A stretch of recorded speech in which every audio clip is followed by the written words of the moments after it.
Google just released the brand new Pixel 9a, and it's everything that the iPhone 16e should have been. It's a budget-friendly version of Google's flagship lineup from last year in the Pixel 9 and 9 Pro, and that's kind of how Apple seems to be positioning the 16e, but Google just seems to be giving its users more, like it's more in line with its flagship than the iPhone 16e is compared to the 16 or the 16 Pro. For starters, it's appropriately priced. It starts at $499 compared to the starting price tag for the 16e, which is $599. And with that lower price tag, you actually get more premium features. It is, however, pretty hard to dismiss the fact that both of these phones actually look nearly identical in some instances, and I'm totally okay with it because I actually really enjoy this design overall. It's very clean and minimal. The aluminum frames, the matte back here on these models with the cameras positioned to the top left, it's all very uniform. Now the back of the Pixel, though it feels pretty much like the frosted or matte glass that you get on the 16e, this is actually plastic, but it's so good that I really couldn't tell you the difference. Now, one thing you'll notice on the back of the 9a is that Google was able to get the lens to be nearly flush with the entire body. There's just a tiny, tiny little camera bump, but the phone lays completely flat still with absolutely no wobble, and you don't get that on the 16e or with any other phone, really. More phone companies need to do this. There's also another camera, which is great. You get two cameras instead of one, and it's a 13 megapixel ultra wide. Now, I'm not a big ultra wide user, but I do appreciate that it's there.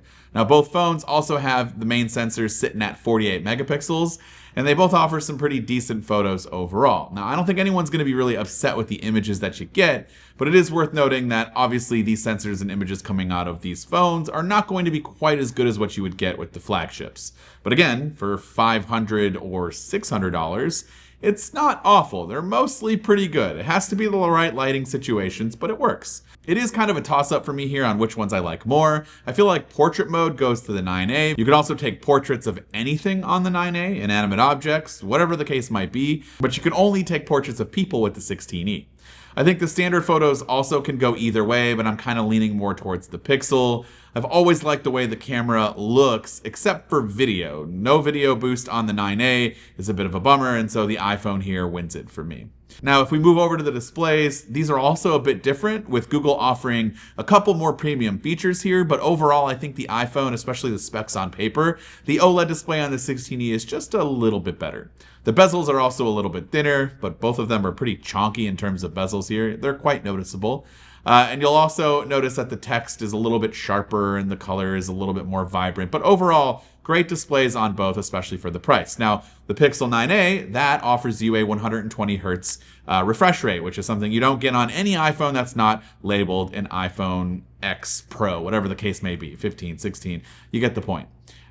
With this, though, you do get 120 hertz. It is under like smooth display or something in the settings, and you have to turn it on. It is off by default for some weird reason. And another premium, quote unquote, premium feature that you would get on a Pro model iPhone, along with the 120 hertz ProMotion, is always on display. You do get that on the 9a here. So again, two premium features that you'll never see on something that's not a Pro iPhone on this budget-friendly 9a. So again, for me, both of these displays are great. I like them a lot, and aside from really not having ProMotion, which is very noticeable from one phone to the other, I don't really notice any other major differences between something like the 16 Pro Max and the 16e on a daily basis. I know that sounds crazy, but it really is true. It doesn't really bother me, and I get really used to it pretty quickly.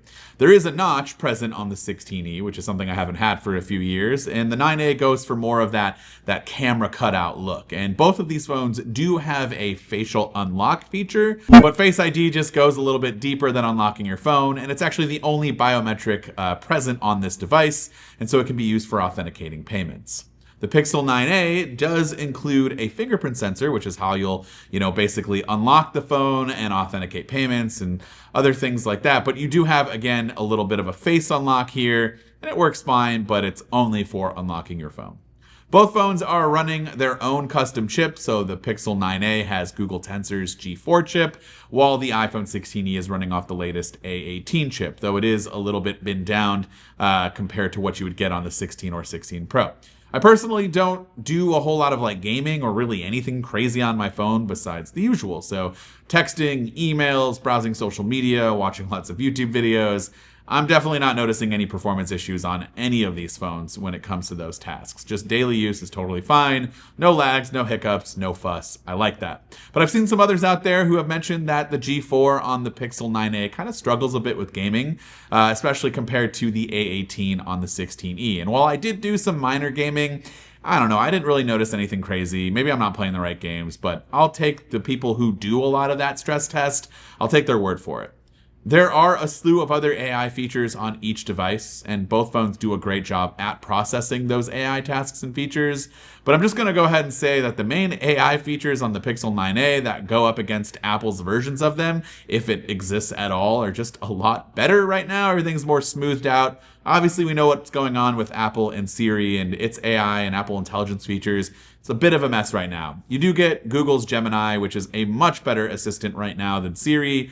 There's so many things that you can do on it that you just can't do with Siri on its own, unless you want to use ChatGPT and the help of that. But I just like that everything's native with Google's Gemini, and it's doing really well, and I think a lot of people do enjoy using this compared to what you get with the experience on Siri. But hopefully in the future, Apple is able to kind of wrap that up and figure it out and get those features that were shown off at WWDC on these iPhones. So Google Gemini is a big one, but what about some of these others like Circle to Search, which is a really useful way to basically image search quickly in any app or anywhere on your device at any moment. That's really nice. And then you have the Magic Editor for photos, which goes alongside Google's Object Remover, which we do have a version of on Apple Intelligence, which is just cleanup. There's also Best Take and Add Me, something you don't really get. And these are the types of features, especially for photos, that I wish Apple would implement for AI. Now, sure, you do have object removal, which I mentioned was cleanup before on the 16e.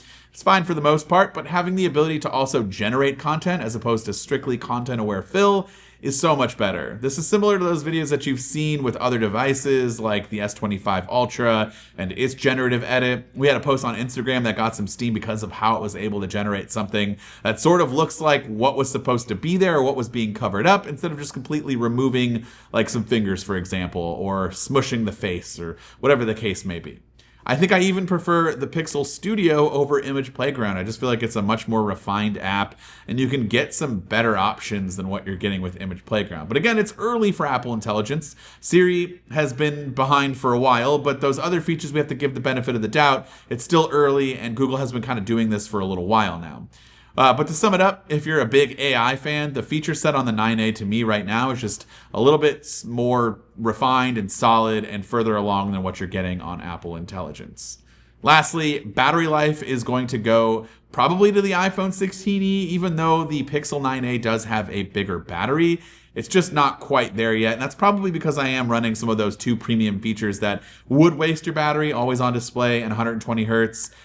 These are key features that I wanted on during my testing because I think that's something that I would want on the iPhone. So it does drain the battery a little bit more, but both phones are also surprisingly weak on the charging options. The Pixel 9a has some of the slowest wired and wireless charging options available, and the iPhone 16e's fatal flaw really is that charging via MagSafe is just not there. In fact, neither phone utilizes magnets at all for charging, which is kind of a bummer.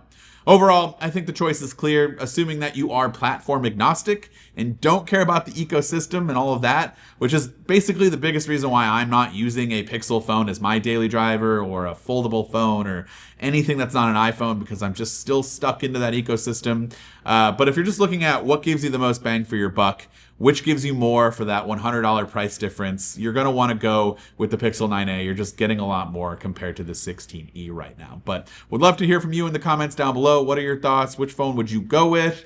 Most of you are Apple users, I know, but if you can separate that and just kind of look at it, I think we can all agree that there's just more bang for your buck here. But let me know in those comments down below. This has been Dan with MacRumors. Thanks so much for watching. I look forward to seeing you around in the next video.